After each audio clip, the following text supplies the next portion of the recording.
Yes, this is the third in a series of programs of questions of poets. The first year I asked the question, what is the role of the poet today? And that was fascinating. And then last year I asked some poets, why write poetry? And we had some wonderful responses on that. And this year I decided to ask, a question that might be answered in many different ways by my guest poets. And that question is, how has writing poetry altered your life? And what do we mean by altered? And that might be what my poets address. I have, I'm waiting. We have more people coming in on in the audience, and we can't see you. We hope you can see us. But we did it this way because it's less crowded. If you had, 30 little windows up here, it'd be very confusing. And then when somebody would speak, you'd have to be, who's speaking? So that's why we're doing it this way. Now I have three wonderful guests. I will introduce each one in turn, but just briefly, I will tell you, we have Gladys Henderson, who was a former Suffolk County Poet Laureate. How about that? And we have Isabel Stevenson, who used to write for Rolling Stone magazine and is an expert on the 60s, something I think I skipped. But anyway, but Isabel knows everything about the 60s and the hippies and the whole bit. I wish I didn't. And she was with us a few years back, or I can't remember exactly when we did the Richard Varney reading. And also, I know Gladys was with us for a Richard Varney reading too. And then we have Pauline Yeats, who is another amazing poet. And she just gave a series not too long ago on the poetry of T.S. Eliot. But I'll talk about more each in turn. And what I'm going to do is I'm going to have the evening go this way, just to explain it. I'm going to have each poet address this question for approximately 10 minutes. I told them to stick to 10 minutes. And then I will even do it. We'll go alphabetically. So it'll be Henderson, Stevenson, Yeats, and then I'll come last. And then I'll come back and give each poet 5 more minutes to address the topic again and add. And the poet can read her own poetry. She can talk to the topic or read her poetry while she's speaking about it. So I'm not sure what they're going to do. This is going to be very interesting for me to see too. And then at the very end, I'll ask for a wrap up. So that's the way the evening will go. Now, I want to tell you a little bit. I think we're going to get into Gladys now. I want to tell you a little bit about Gladys Henderson. By the way, Gladys Henderson is a wonderful artist. And her career really, when she did merchandising and other things, was all about artistry. And even her book, The Eclipse of Heaven, has a beautiful painting of hers on the cover. So think of her as an artist poet. And she was the featured poet in Oberon magazine in 2015. Her book, Eclipse of Heaven, was published by Finishing Line Press in 2008. She was a Suffolk County Poet Laureate 2017 to 2019. And she's a renowned poetry workshop leader on Long Island, teaching many adults and young students about poetry in all forms. Well, Gladys, you're on, and I'd like to know what you think of how writing poetry has altered your life. Thank you, Virginia. Well, I can say to you that I was thinking of the answer to your question for many days, and partly because how has poetry changed my life? And the answer is complicated because it's really, in my thought, has always been part of my life. I was fortunate to live in a duplex house connected to my Aunt Gladys's house in my early years, up until I was 5. And she had a significant impact on my childhood because she would take me with her to explore the surroundings and give me the names of things. She loved parks and ponds and any place with flowers and trees and gardens and lily pads. And my father shared that same enthusiasm for those places and taught me the names of an assortment of creatures like bugs, fish, frogs. And I was young, and I was very capable of the magnetic adhesion to those words. Even before I could write, I found pleasure in the sounds of words. I created songs that repeated the names of things I loved. I'm sure I I'm sure I made everyone crazy, Hmm. such as clover, clover, cows, flowers, and sunfish. Sounding words and phrases and writing songs was magical for me. And I carried that love of nature and the sounds of words as they rubbed up against each other into my adulthood. Hmm. Poetry has been a constant companion for my life and has always helped me to sort through life's challenges. If I didn't have the process of writing a poem to dissect and examine what I saw and felt, it would be an enormous loss to me. When writing poetry, I feel a sense of responsibility to be super observant and accurate to truly capture the core of what I'm describing.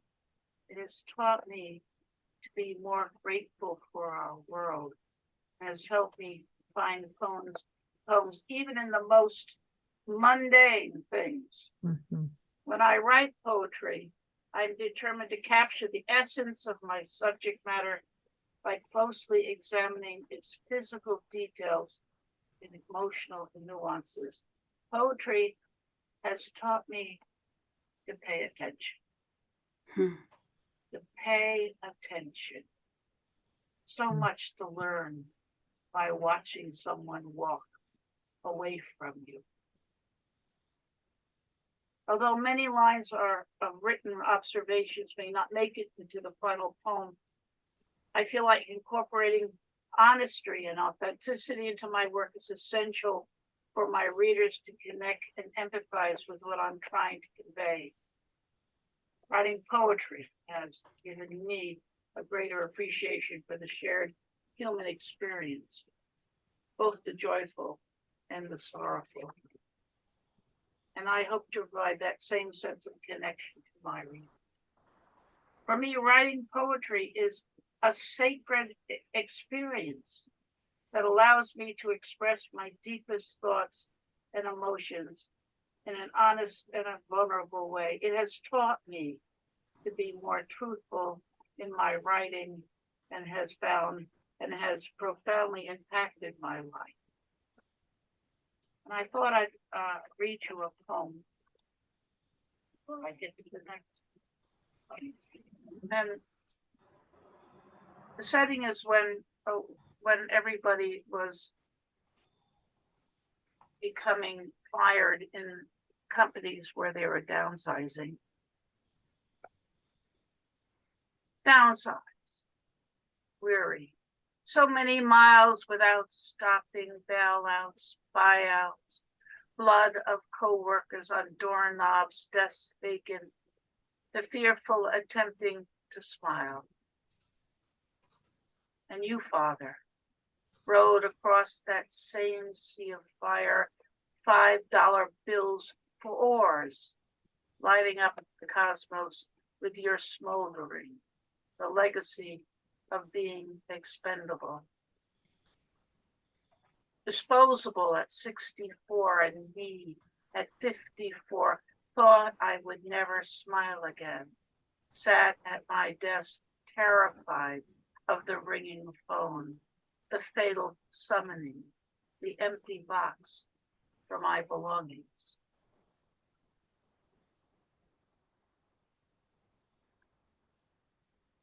The next is a setting I went with fishermen on Monhegan Island for their drawing of traps, lobster traps. It's called Inscribed. Suited in yellow oilcloth and waiters, hands raw from ropes, they lock their legs against the movement of the swells and draw their lobster traps until they stare into their own graves. This is the work of the hungry, the rising eastern sun going unnoticed, a wedding band of gold melting away the night. What could startle them from their living graves? Perhaps for some, It will be the change of life from rich to lean, the weight of time and its precision to measure beginnings and endings, or the taste of their mouths lost on their way out to sea, recalled in a daydream about lovemaking, or the pain that has no prejudice, that vacuums pleasure with each indentured moment. On the window this morning, a feathered ghost, the startled image of a dove in flight. Nothing left of her except the imprint of her wings, beak wide open, her songs pouring out.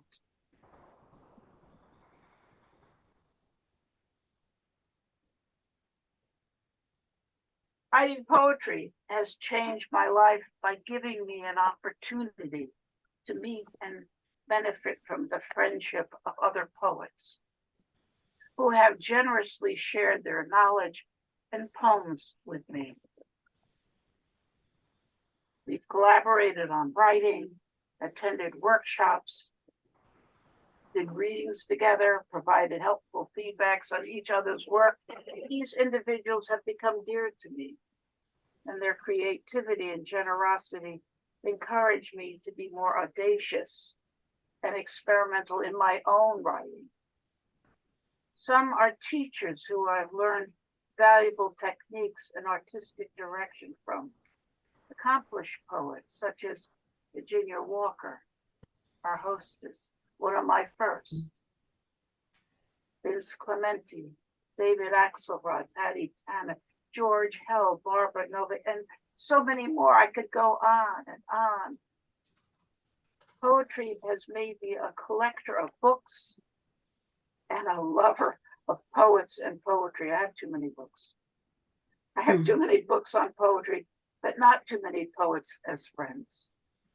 I will end this section with a brief true story, and it tells you a little bit about friends and poets and how we support each other and how it is a spiritual meeting, I think. Anyway, Muriel Weinstein, if you probably knew her, was a outstanding poet and a children's book writer, and had won many awards for her work. And my mentor, Pat Pragnoli, who was a past poet laureate, invited me to New Hampshire. And of course, I said to Muriel, listen, you know, she says I could bring a friend, and why not you and I go up? And at that time, Muriel was 85 years old. So, you know, you got the difference. It's a long way to Penobscot Bay, Maine. Just this you should know. It's not easy. So she agreed, and we drove up in the well-worn Chrysler to Maine. And we arrived satisfactorily. That meant that the hairs were still in place. And Pat came out to help. Pat Pragnoli came out to unpack the car. And when she opened the trunk, she found a stuffed doll 6 feet tall, dressed in a blue shirt, tie, khaki pants, with a black chauffeur's hat on his head. Someone drew his nose and eyebrows with a black magic marker, and his lips were cherry red. 6 feet, fully stuffed. Startled, by the way, Pat Pragnoli also was a psychotherapist who left her practice to become a poet. And she went up to Muriel and she said to Muriel, "What is that?" And Muriel said, he explained that she was afraid to drive alone after her husband Al passed away. So she always took Jose with her for protection. And I'll tell you that I swear to God, didn't know anything about Jose, or else I would have said to Pat, don't be scared when we open up the trunk and there's a 6-foot dummy with a hat on, a tie, a shirt, pants, and with a hat on and with lips and the whole 9 yards. But I didn't know it. Anyway, we had a week of fabulous writing and laughing, all about that man doll, Jose, and we ate a lot of lobster. And the week ended with a hurricane to top it off. And we didn't have a TV and didn't listen to radio. We had no idea. And because we loved talking to each other, so we didn't listen to those things. Anyway, who knew? Who knew about the hurricane coming up the coast? We didn't. The first thing we knew was when the landlord came in and said, "Are you girls good?" Because there's a hurricane coming tomorrow. Anyway, I'm going to still write that poem, by the way, and I will. And Pat was one of my mentors, and every time we spoke, she asked, "How was Jose?" Mm-hmm. Yeah. And this next poem, you'll probably recognize that some of the names, if you know some of the poets on Long Island, but you don't need to. And it's called June Morning.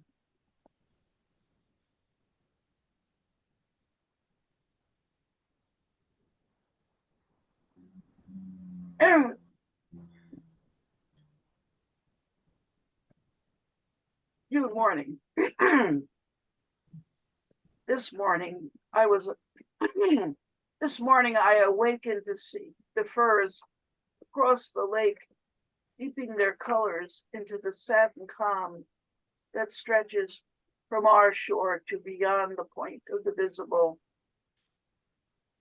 and thought of those who I had lost, friends, relatives, those whose mind films play in my head as if still alive, whose phone numbers remain in my address book. Their images move through snippets of time and place, some peaceful, sweet, like the cove this morning, others nasty as the insect hatched last night, whose hungry births stung me while I slept. I thought of Muriel, Joan, Barbara, my mother who would have loved the mountains and lake, how she loved the perfume of newly mowed lawn and hay, the early breath that sways on top of the lake each dawn. Seems only a short time ago, my brother stood on shore, casting lures into the cove, its satin ripples, shifting light, tearing open, when a fish grabbed the ghost fly tied to his line, and how the fish rose into the air as it tried to shake the slavery of the hook. And I contemplate if I too will suffer a death hook with its servitude before I join the others, and who, if anyone, would find it difficult to delete my phone number. Oh. Thank you. Oh, thank you, Gladys. That was wonderful. I love that you talked about the magnetic adhesion of language when you were a child and the mind films of those lost. It was beautiful. Thank you so much. We're going to move on now to Isabel Stevenson, and I have to tell you a little bit about Isabel. She's written many articles on the 60s, especially its music, for Univibes magazine, Crawdaddy, and Rolling Stone magazine. Her poetry has been published in Long Island Quarterly and the Troubadour, and she was a reader in a past Richard Varney reading that we had, and I want to hear more of her poetry. Isabel, you're on. And Thank you, Virginia. Question, how has writing poetry altered your life? Well, I'm going to begin with a quote from Andrew Carnegie, who says, ways to be happy. Number one is to set a goal which commands your thoughts, liberates your energy, And that way you'll find happiness. So I thought that was good. And I thought that commanding your thoughts, which is really trying to focus yourself to write exactly what you're thinking, is a very good way to start. While I was preparing for this program, my daughter found a poem of mine, which I wrote, I think, when I was maybe 14 years old. It is untitled. The birds grew from bread you threw on grass at noon in spring. Telephone poles, separate souls, connecting the world with wings. Oh, life, your name is not your own. You forecast my future before it was known. The snowflakes I appreciate from windows Venetian blind, the once great fear of leaving here when I realized it wasn't mine. Oh, life, your name is not your own. You forecast my future before it was known. Now, how could I write something like that at 15 and see myself maybe 60 years later on a place called Shelter Island reading poetry? Well, I'll tell you a story. When I was about 15 years old and taking care of little Michael as he swam in the pool, and I was sitting on a lounge chair and drinking a Pepsi, I wanted something to read, which was kind of difficult because no one I knew went to the library when I was growing up. People just didn't go to the library. But he had a brother, an older brother, a dropout, a high school dropout, who had joined the Air Force and later became a corporate lawyer, by the way. And he had a bookshelf of paperback books, one of which was called The Beats. I kind of knew it probably meant beatniks, and I was interested in it. There was someone, I believe her name was Diane DePrima, who wrote a poem about screaming and looking out the window as it rained from her slum apartment. There was Allen Ginsberg, who was looking for an angry fix in Harlem, and that was a little shocking. But the finger kept pointing to one person, the king of the beatniks, Jack Kerouac. There was, even at a young age, I could see that the interrogator, and it was an interrogation, absolutely hated him, was filled with jealousy, envy, that what she felt was this dirty beatnik who was absolutely not giving any direction in life. His direction was no direction, but he had written this fabulously successful book. She hated him. Her envy was so apparent. She kept trying to get him in a corner. She tried to catch him out. She tried to humiliate him, but he was smarter than her. And that's what she hated. She knew this guy was so well-read and had such deep education in just selfhood and living. She couldn't stand it. So she said, well, just tell me, what do you really want? And without missing a beat, he said, I want God to show me his face. I want God to show me his face. Well, I dropped my Pepsi and I fell right out of that lounge chair. I had, this is at 15, what I believe the Buddhists would call kensho. And if you're familiar with Carlos Castaneda, he would call it stopping the world. And that's how I felt. The world had stopped for a moment. And I thought, I think I'm interested in these people. I want to know what they think. I want to know what they read. I want to know what they write. And I decided that I would study them and read everything about them and read perhaps books that were not assigned in school. There was Victor Hugo and Dostoevsky and they were quoting these people all the time, but this was nothing related to the education that I was getting in school. I did not get any encouragement. I did not get any approval in trying to write. And now that I look back in it, I'm just as glad that nobody interfered. So how did writing enhance my life? It gave me an education that I would not have had anywhere else.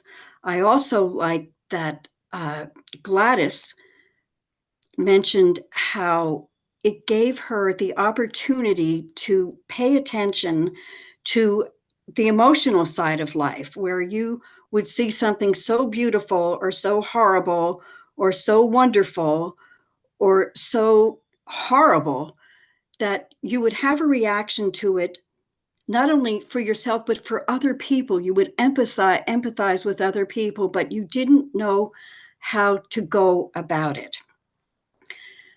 So I would look at people like that, or I would look at a situation like that, especially people who had been through something so emotionally draining or frightening, that to see them with their dignity and grace go through something like that was very fascinating to me. And this poem that I'm going to recite is about someone in my family who at 25 was, I'm not going to say dealt a bad hand, because she doesn't look at it like that, but she had to take a 180-degree turn in her life that was completely unexpected. It's called Wheelchair by the Water, Montauk Point, Autumnal Equinox, 2006. Oh, there's plenty of magic left in the old man in the moon, spilling his solid gold staircase across the heaving water. For tonight, even he is not immune to the sight of my lovely young daughter. His sidekick, Summer Sun, with his fantastic heat, temporarily retreating for the fall, is very sorry indeed if he caused her legs and pretty feet to scarce remember how it was to dance at all.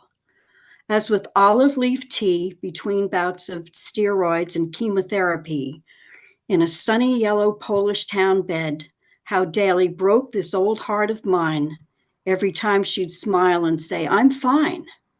And I wished, oh, how I wished I was there instead. For of happiness I've had my share, yea, more than now seems fair, as I watch her slide oh so painfully slow. I could feel an ocean of my own with tears for today and the coming years, when the answer to why did this happen is, well, we just don't know. But tonight, oh great moon beaming down on Montauk waters, tonight, let your sparkling light shine in the eyes of my most brave and loving daughter, oh most loving beloved, oh bravest child of mine. And I was very grateful to be able to write that about her.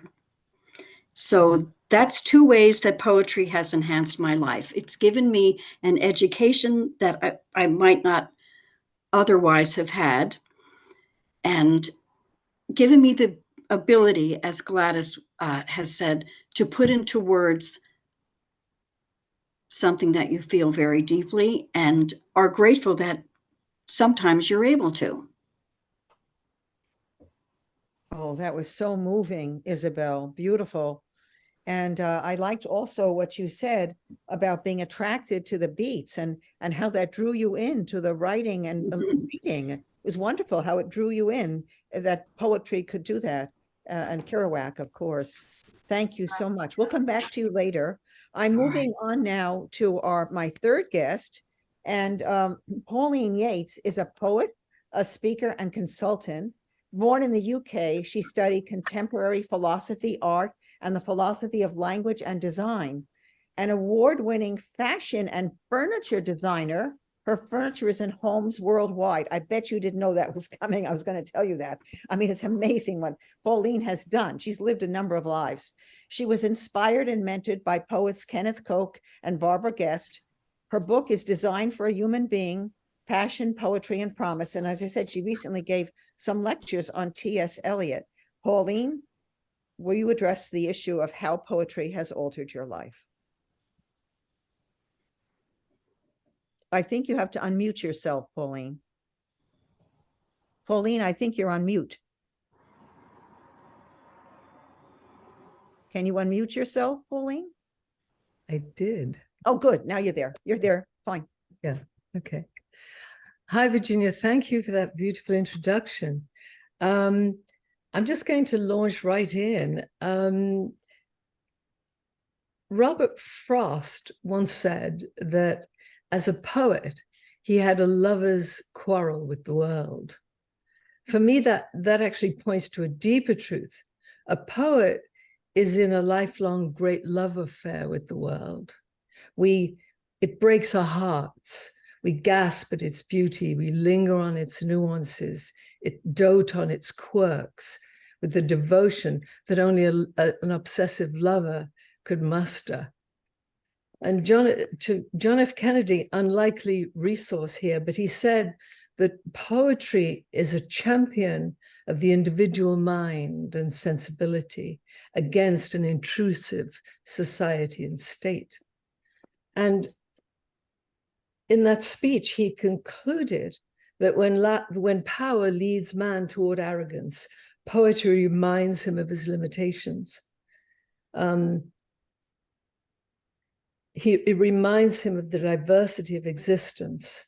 When power corrupts, poetry cleanses. And so for me, whatever its form, classical, lyrical, contemporary, free verse, hip hop, a great love is really, a great love affair is really what it's all about. I want to start with my first great love affair as a kid in Liverpool, England. I lived outside the city and I had the joys of being in the country and having everything. I went to school in the city and I had the joys of everything the city had to offer. And it was a very carefree, I would say at that time, early junior high school experience. And so this poem is from that point of time. It's called Love from Liverpool.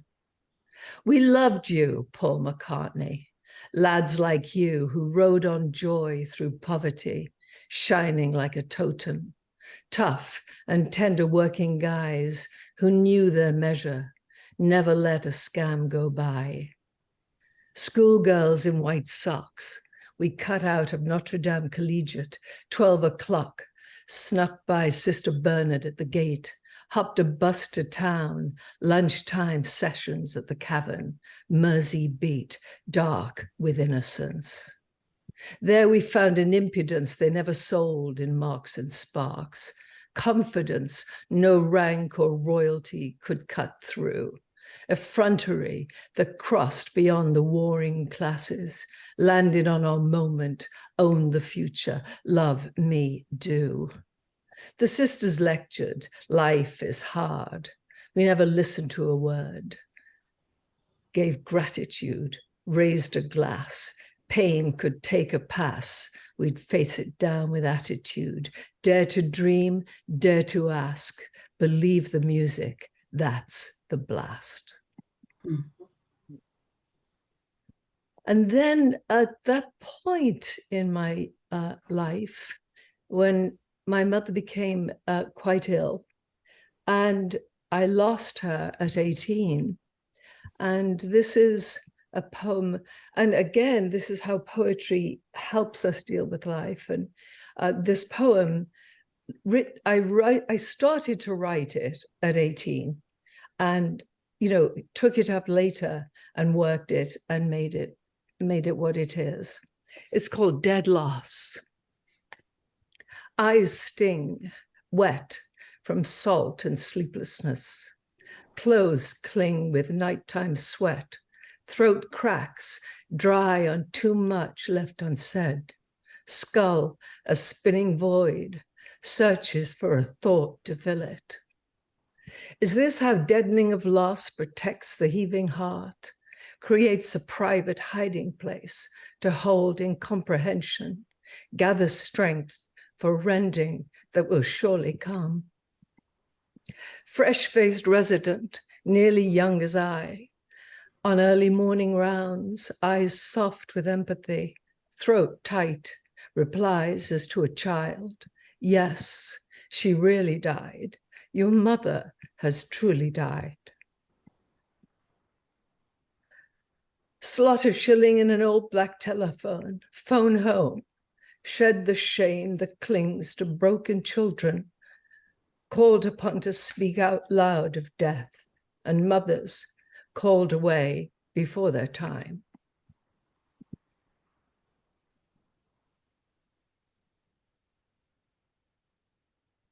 That was quite beautiful. Thank you. Thank you. So this really took me on another journey. I left England as soon as I graduated from art school, and I came to the US. I came to New York, and had a blast in New York. It was really quite fabulous. And this is a poem I wrote at the time. New Wave, New York. In those days, one could live beautifully on very little. So the whole city seemed designed to cradle and support artists in an enchanted journey, all so exciting, so inspired, so easy. So it forged this seamless interrelationship of environment, humanity, and improvised action. 24/7 thriving counterculture. So here it is. And also work, being able to work. Days of edge and envy, myth and magic, New York City, renegade entitled youth, circa 1970. Nights of poetry, mud club, CBGB, vagabond intensity, counterculture heart of mainstream. Frozen canyons, lofts like caverns, Tribeca, Soho, boho, who knew? Weed, cocaine, that too. New wave, new show, self-styled passion, cool, unstudied fashion, making art like mainstream. Then came gentrification, malification, trickle down, crackdown, smackdown fever, takeover, takedown, Wall Street hit, squandered beauty, reasons not to be, freebie, selfie, bliss to cheap commodity, delirious, inspired foment, 24/7, 10-year moment, sweet intangibles. Now we make our world in virtual places, call them spaces. What used to pass for books are names with faces, edited intensity, what we take today for mainstream.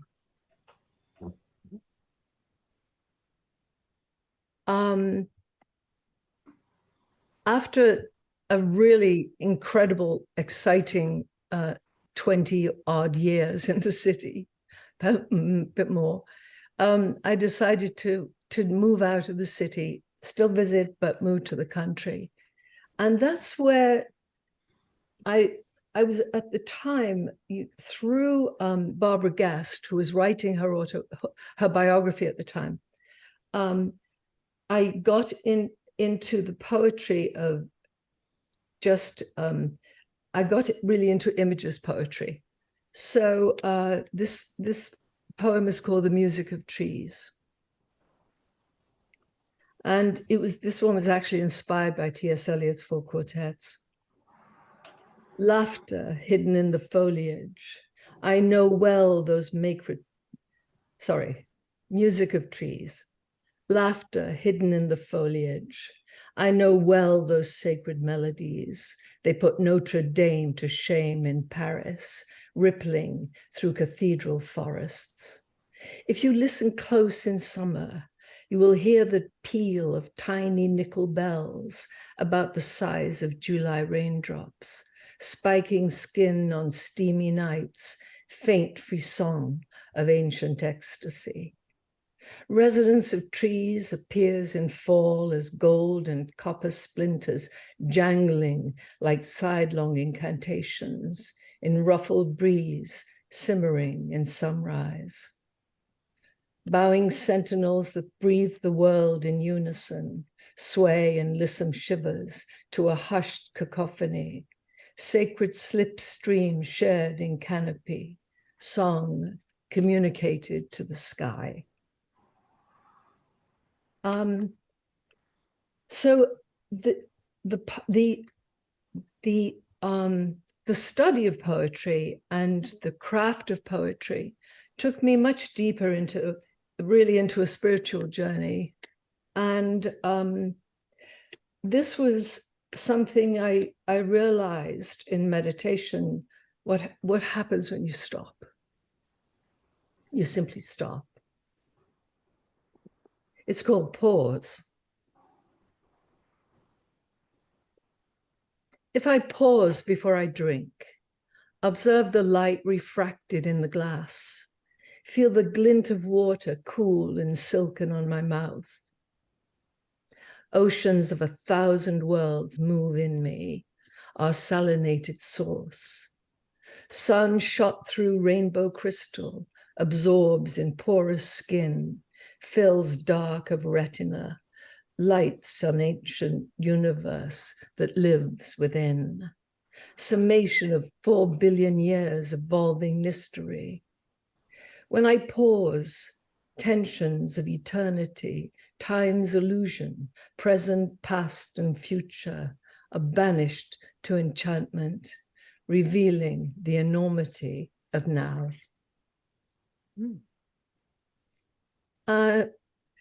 This became very physical. This whole journey became very bodily and intuitive and physical.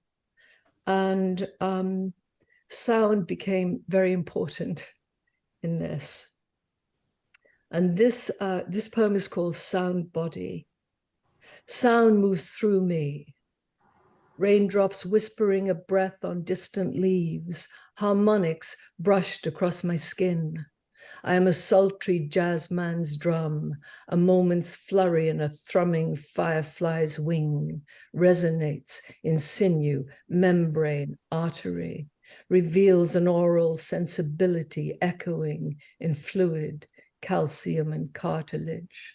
I'm now a pulse of pixelated rhythm, surfing in a light-filled sea of stillness, searing boundaries of shape and self.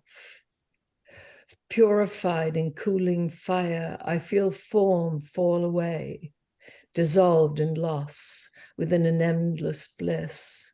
I am a kiss of aching tenderness. Wonderful sounds. I think I must move on, if you don't mind. And that's it. So thank you. Good. Yeah. Okay. I have to move on. I take everything you said, and it's all wonderful. I agree with everyone. Writing poetry made me intensely aware of analogous relationship between human thought and nature. Everything was analogous to me. I realized I was a poet. It was part of my being. It was not something I could put away while I did other things. Poetry is both a sign language, like placards of correspondence, and emotionally spoken language. And empathy, too, depends on finding correspondences. Now, I had not written poetry in over 10 years. After teaching at colleges in Massachusetts and Connecticut, I came back to Long Island after I married, and I found that teaching jobs in English had just dried up. Later, it opened up, but at that time, there was nothing. And so I turned myself to civic work, and I met this beautiful, wonderful woman named Nora, and I was friends with her for 6 years. I met her, I was in my late 30s, she was in her 50s, but at 63, she died of ovarian cancer. It was a very, very bad death, a terrible death. And I was already building the house out here on Shelter Island, and she was supposed to come out and see the lot. And of course, nothing ever materialized. And I remember I was sitting one day in my car in Southold. I had just been to the bank, setting up different accounts and things.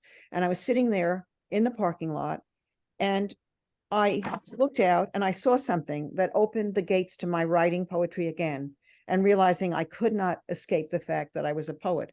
And this is the poem I wrote, which may seem like nothing, but it was the opening of the gate. For Nora, parting clustered hearts, branched in weeping rose, a light breeze trembles the paper birch and shows spiderweb, unfinished, pulsing in shimmery illusion, bridge to the tangled mass of lance leaf rhododendron beyond the birch, frail silk winking in the light, line span, circles arch, net incomplete. Anchorage is firm to a pale green bud, anticipation of spring in the autumnal air. Perhaps steady chill of autumn halted the webwork, ended the spinner, weightless, inward curled. Or the weaver herself tested the line and found it wanting of a certain strength. Perhaps in shuttling, she cast too short a second time, abandoning her work, unable to create in the space between the weeping hearts and the buds of spring. Perhaps chance cast down the weaver.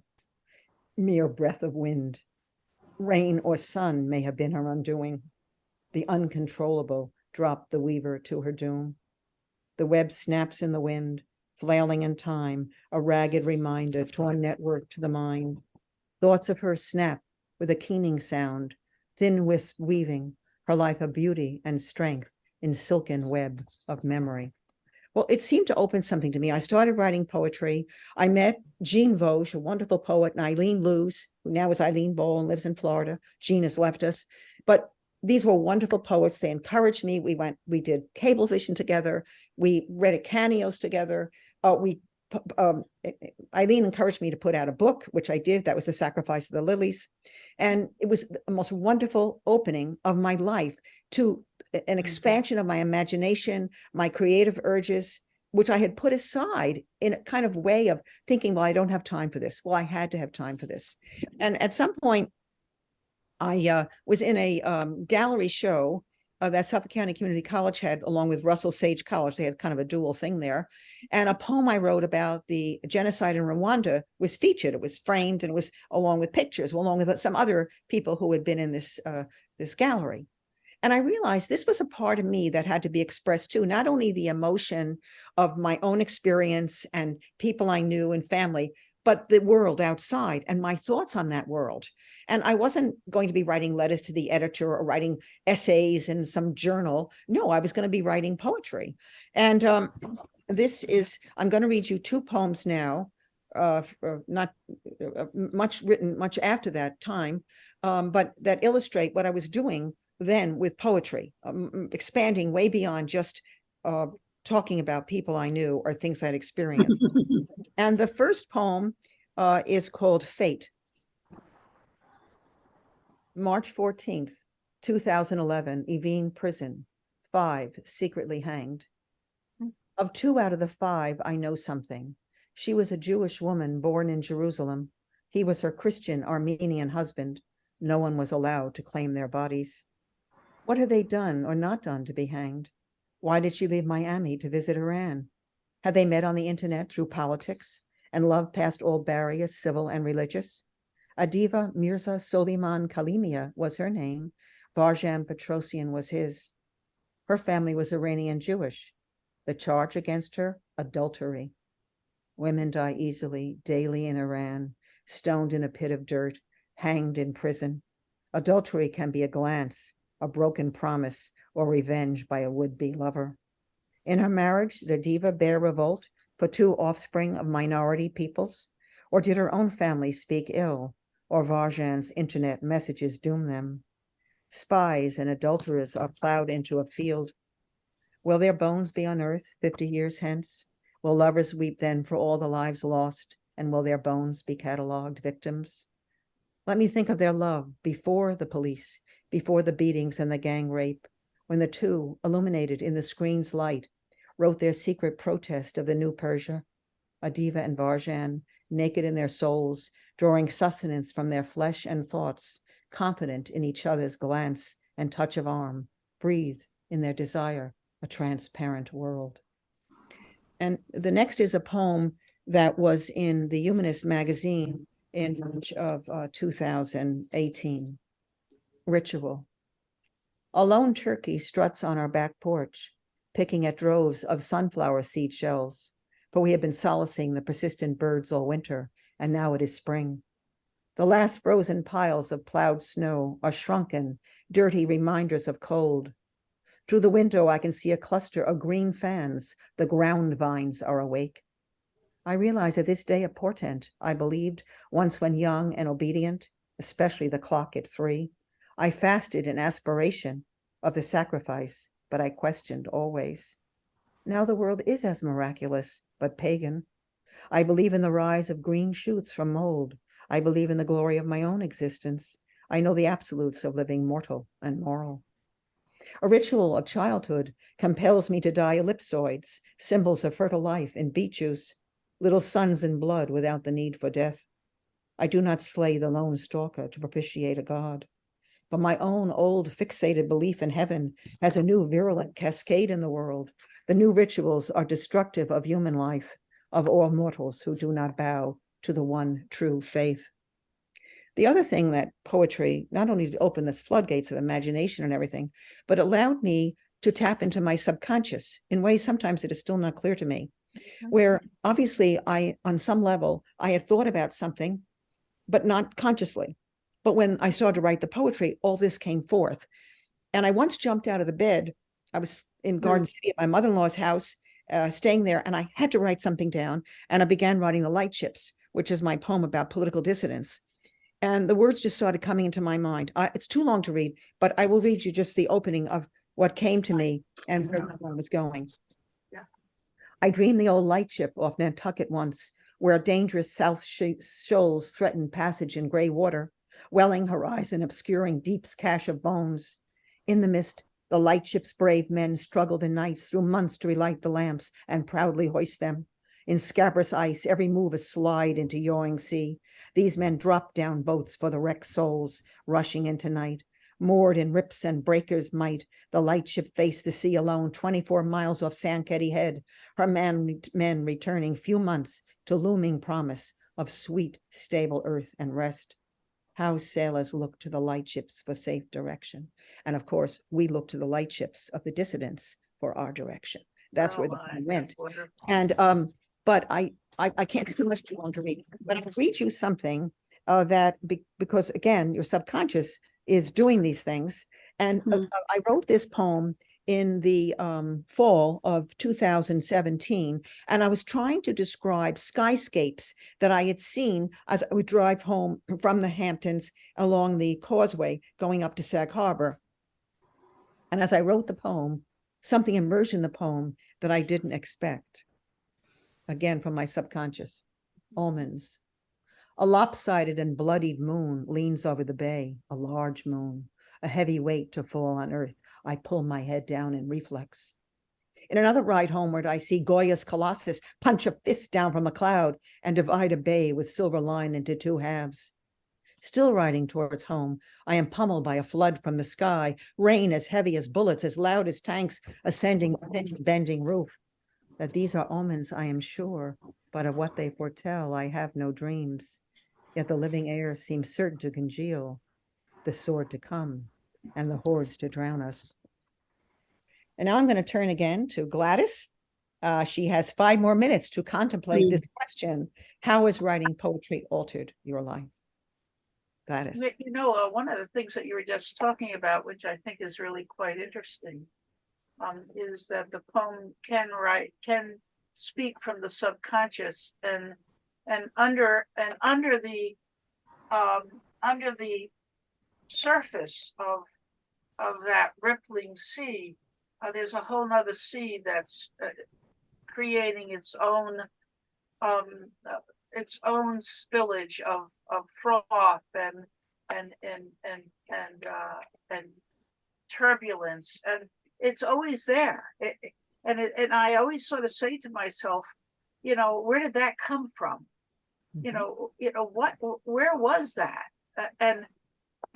So I really understand what you're saying to me. And I share it with you because I have a poem that I really sort of like, I just didn't have the time for it, but I said to myself, it's sort of like this thing out of nowhere.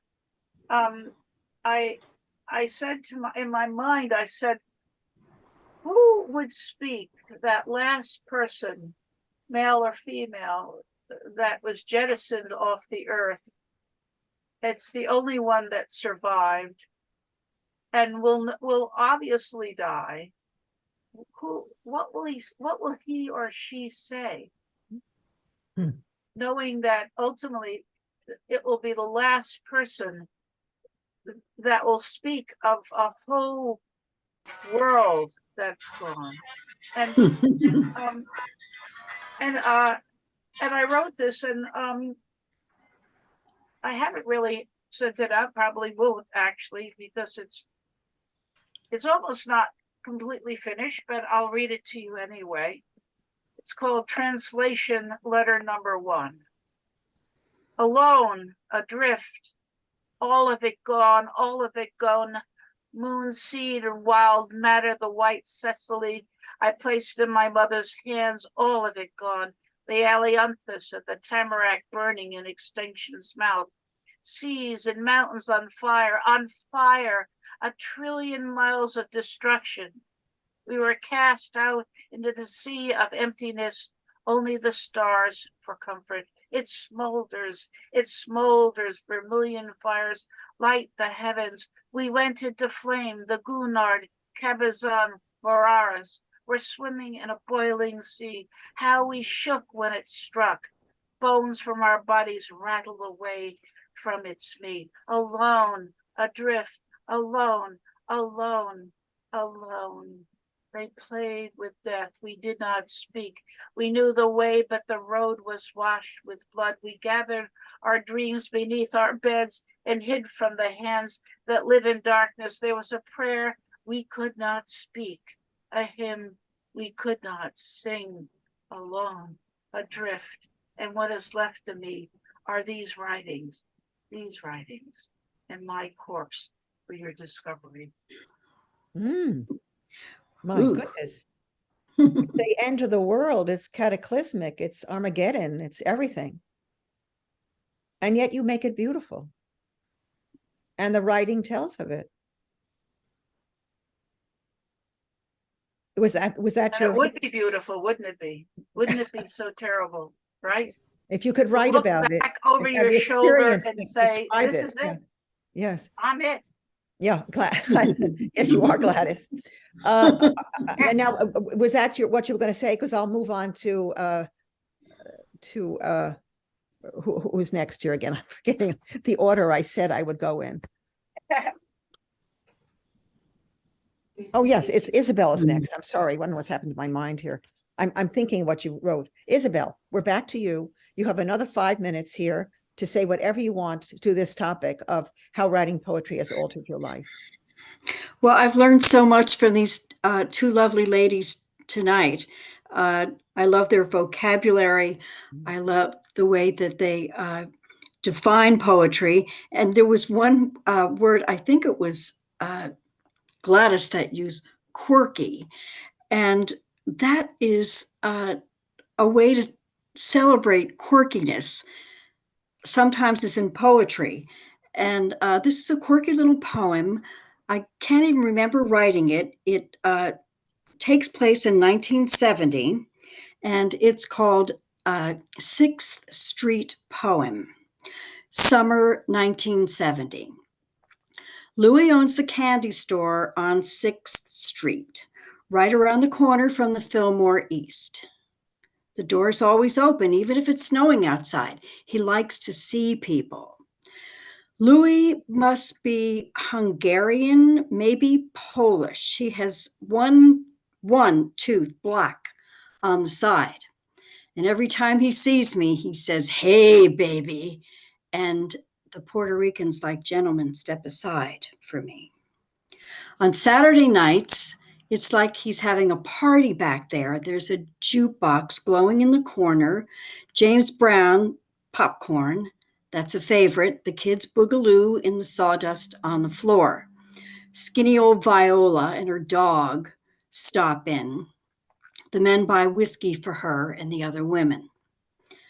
Louis' Candy Store, 6th Street, right around the corner from the Fillmore East. Doors always open. Even if it's snowing outside, he likes to see people. Oh, nice. I love that. And the I love it. refrain and the observation. It's wonderful, Isabel. I love it. Beautiful. Yeah. Did you want to add more, Isabel? Or was that what you wanted? No. Oh, yeah, that was That's just my wonderful. quirky poem. Yeah, no, That's it's my quirky, but also poem. the way you use the refrain and the quirkiness of the man. And I loved the whole thing, which is marvelous. Yeah, nice. And we're back to Pauline. Pauline, you have 5 minutes to do whatever you want with this question. Thank you. Yeah, I'm going to make this one brief and yield some time to you. You know, this experience when I was 18 really colored my life for a long time.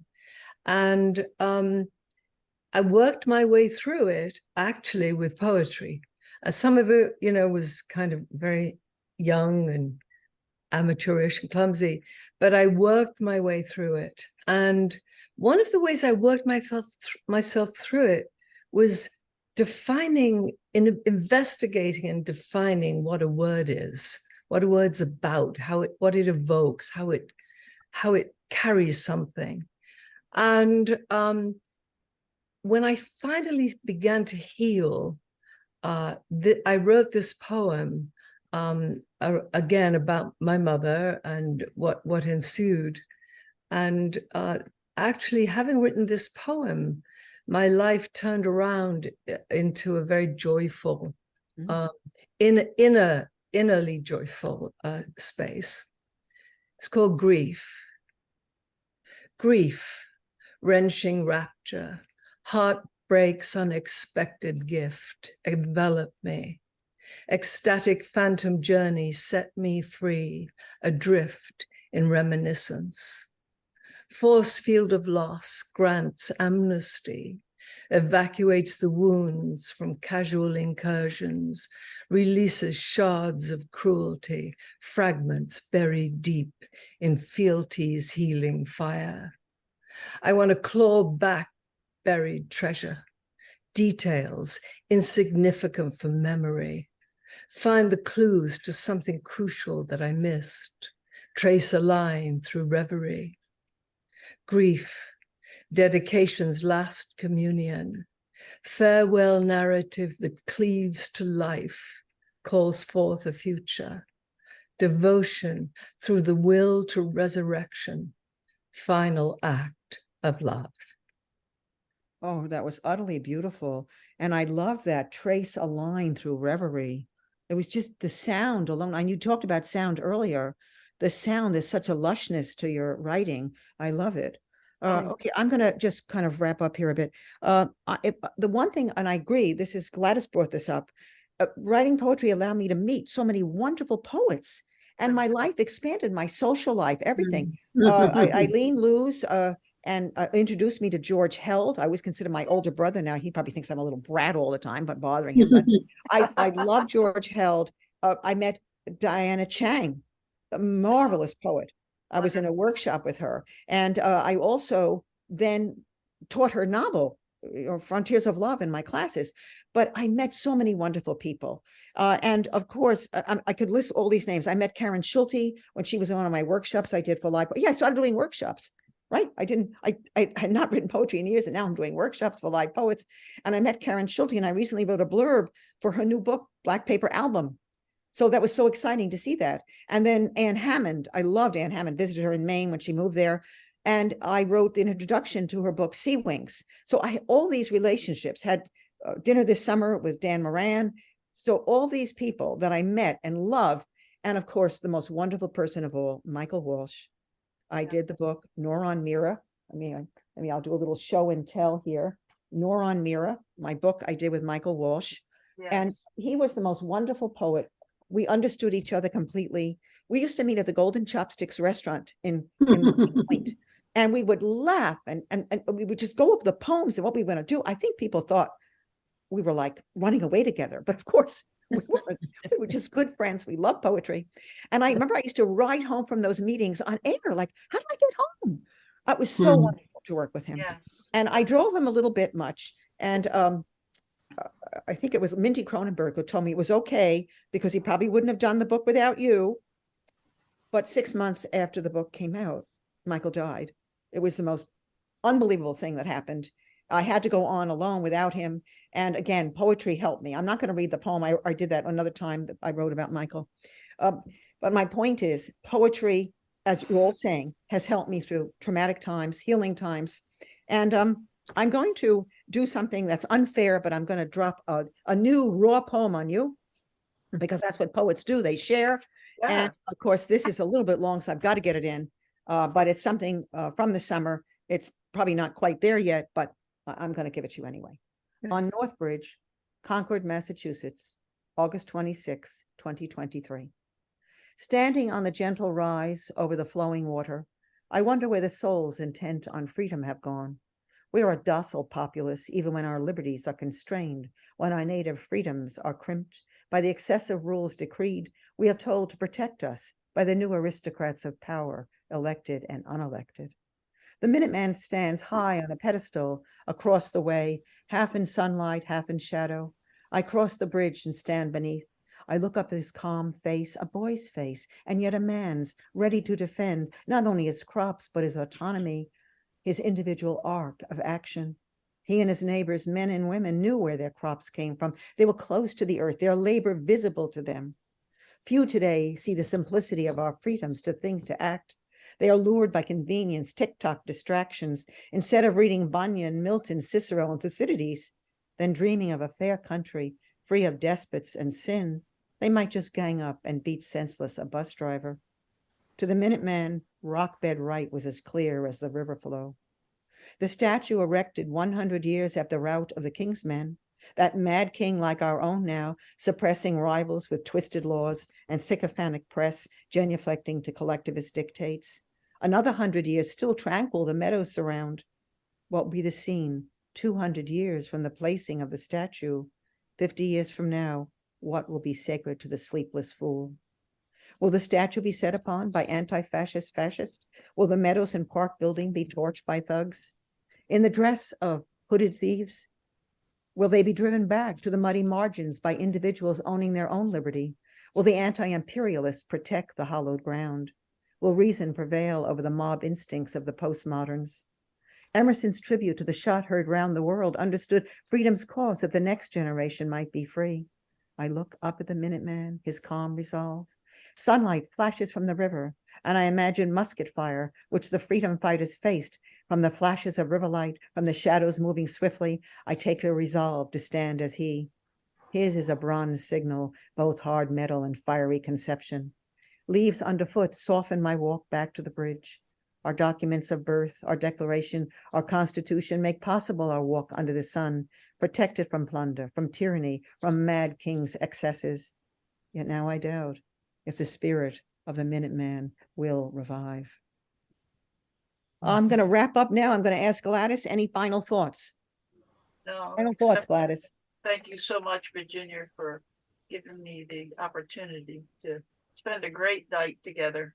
Yeah, it's great. Such fabulous people. I mean, couldn't do any better than this tonight. I agree. And I think we all see so much in common that we have in common in how we sing poetry. Isabel, final thoughts. Thank you for this opportunity. I really enjoyed it. I learned a lot tonight, and everybody's very sweet, and I'm so glad that I had the opportunity to participate. And Virginia, thank you so much. You taught us a lot, Isabel. Why does everybody keep talking about Maine? Yes. It's a wonderful place to go. Oh my, yeah, I lived there for a while, so I know what they're talking So about. you I'm know just, about it. yeah. And Pauline, any final thoughts? Yes, first of all, thank you, Virginia, for doing these wonderful events, poetry events. It's just great. And I just loved everybody's work here tonight, and just want to thank you. It was such a joy to participate. And Yes, underneath. So thank you so much. Oh, thank you, Pauline. Your work is so beautiful, and I always see the ocean in your writing. I want to thank Terry Lucas, our head librarian, but I also want to thank Jessica Montgomery, who is the librarian that helped set us up and got us going. And I want to say thanks to the audience. Some of them came from California, Pennsylvania, Vermont, Massachusetts, Up Island, Shelter Island, the Art Rich Poetry Roundtable, I think some people from the Garden Club. And so I'm so glad they were here in the audience. And thank you to the Shelter Island Library for letting us do these programs. And I hope the audience, I hope you all enjoyed hearing how poetry, writing poetry, altered our lives. Good evening.